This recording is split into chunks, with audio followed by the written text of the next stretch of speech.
The first country we visited was Prague. We arrived via bus from the Prague airport after a 9-hour flight. The picture to the left is the view out of the hotel room. I loved all of the orange roofs. So for day one was pretty just kind of a chill day, but during the night we did go exploring, and we came upon Prague Castle and St. Vitus's cathedral, which was very interesting. We did get there around closing time, so the guards in the middle had to escort us out, and the statue is of St. George.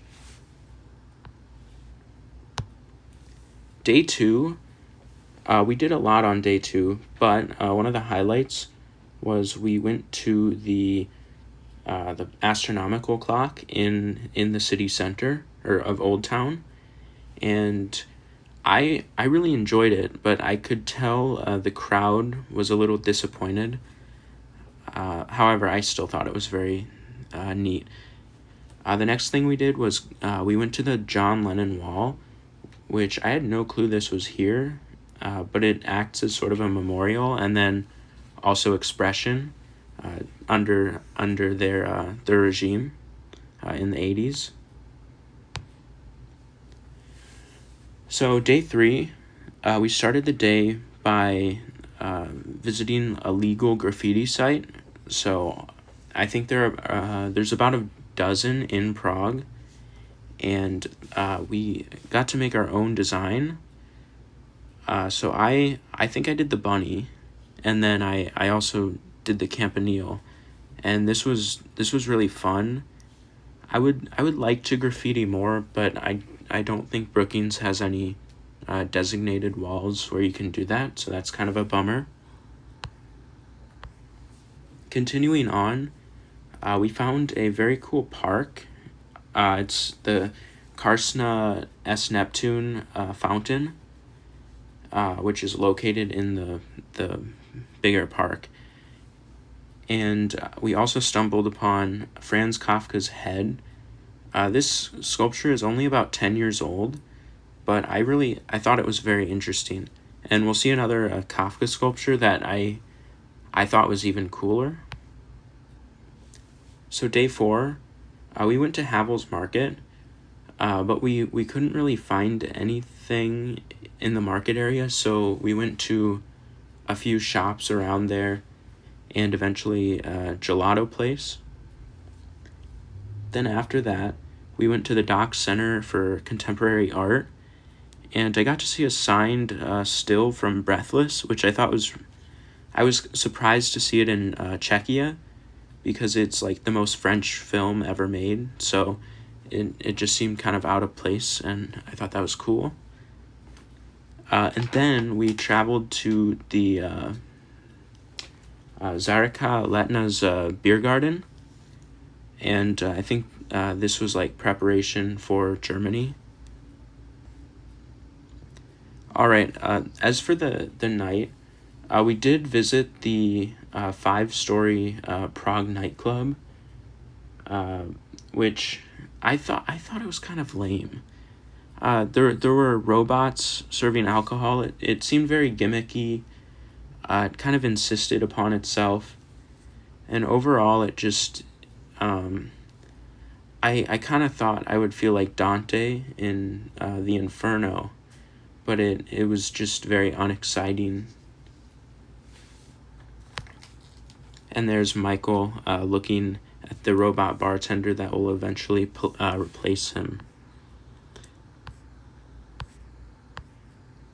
As for day 5, we did go to a restaurant called Ushineo, right by the Music Festival Center, and they had these drawings you could do on coasters, and they had them displayed on the wall. And one of my favorites was somebody from Rome had done the Colosseum, and I've never seen someone draw the Colosseum like that, but I thought it was a very good way of showing it. The next thing we did was we went to a music hall, And so the photo on the right is a very impressive organ. Continuing that day, we got to visit the Estates Theater, which a Mozart performance was performed there in the 1700s. And then there's that other Kafka statue that I was talking about.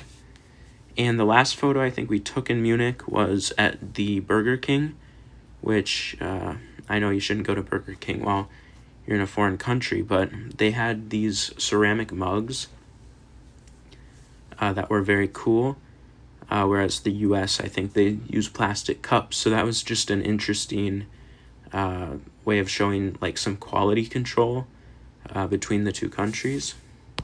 All right, the next place we went to was Munich.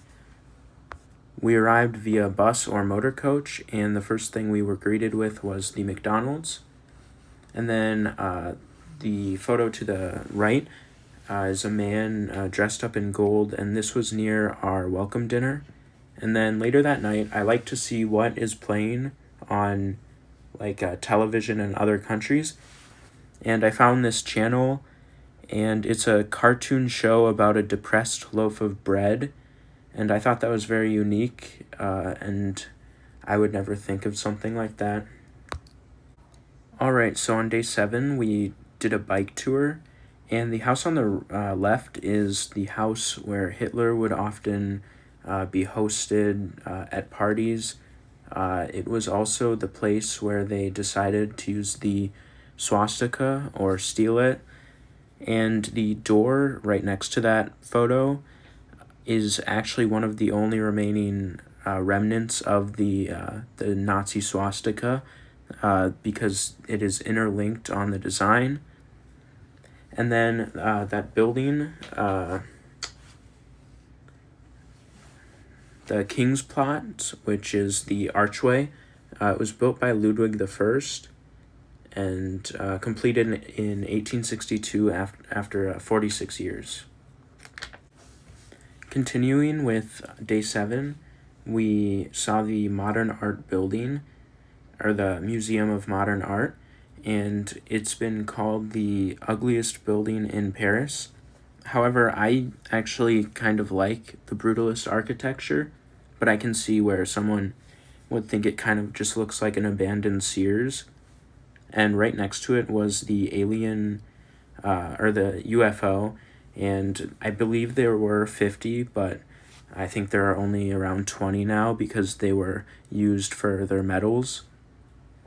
And then we also got to see the Munich surfers surfing the, I think it's the ice stream wave, they call it. And it started in the 70s, and it's been going on ever since.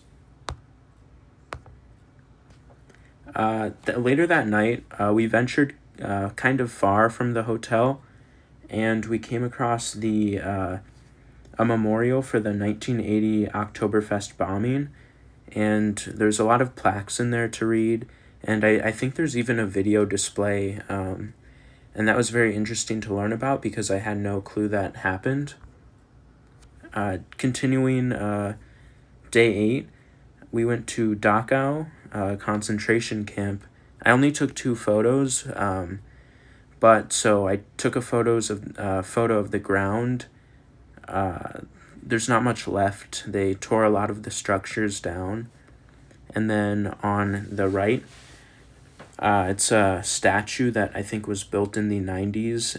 After that, we got to see a reconstruction of the courtroom where I believe over a dozen members of the White Rose movement were sentenced to execution. After that, we went to the city square, and that's where the sticker on the right comes in. I was really shocked to see it because it's a unreleased Jerry Lewis movie from 50 years ago, and it was never released because of due to its controversial nature. And I was just very surprised to see that, especially in Germany. Day 9, we went to the BMW Museum. We got to see Elvis's BMW 507, which was very cool. And what I thought was more interesting were the other two cars. The, I believe they call it the Isetta, the 1950s like Italian car, are primarily used in Italy, and the futuristic car from Mission Impossible. We then traveled to Paris from Munich in a subway. The subway, I believe, was going about 150 miles per hour at times. The first location we stopped at was the Museum of Perfume, and we got to make our own custom perfumes. And I learned that there's only about 50 professional perfumers, and that just seems like a very hard field to get into. The first photo of the Eiffel Tower, I took probably too many, if I'm being honest. Day 10 continued. We got to see the Eiffel Tower later that night up close, and I'm just gonna say I think people underrate it in a way. All right, that's the Eiffel Tower at night. I think every day at 10 o'clock it lights up for 20 minutes, I think it is. Football is a big part of French culture, so we went to the Parc des Princes Stadium, and we got to see where the PSG football club plays. I believe they just won, and there were celebrations that kind of got out of hand, so I'm glad we left when we did, but also I would like to see those in person. On day 11, we went to the Arc de Triomphe. It was commissioned by Napoleon in 1806 and completed 30 years later. On the side there, the liberty, equality, and fraternity, that's the motto of France, and the Eiffel Tower from the top view of the Arc. On day 11, we went to a Mexican restaurant that was run by two women. One was from Texas, and the other was from Wisconsin. So we talked to them for a while. And then after that, we got to see the Notre Dame at night. On day 12, we went to the Museum d'Orsay. And my favorite painting was probably Dante and Virgil. That's the one that's displayed there. We traveled to a fashion gallery. And one of the interesting things, the two photos, Thomas Jefferson looking at the building that he used for inspiration for the White House. On day 13, we went to the Shakespeare & Co. We just went to the outside because the line was hours long, and I didn't really think it was worth that.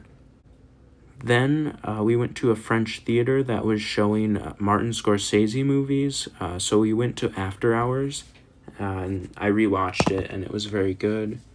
And then those mountains are an art piece by the French artist J.R., and they're meant to look like alpine mountains.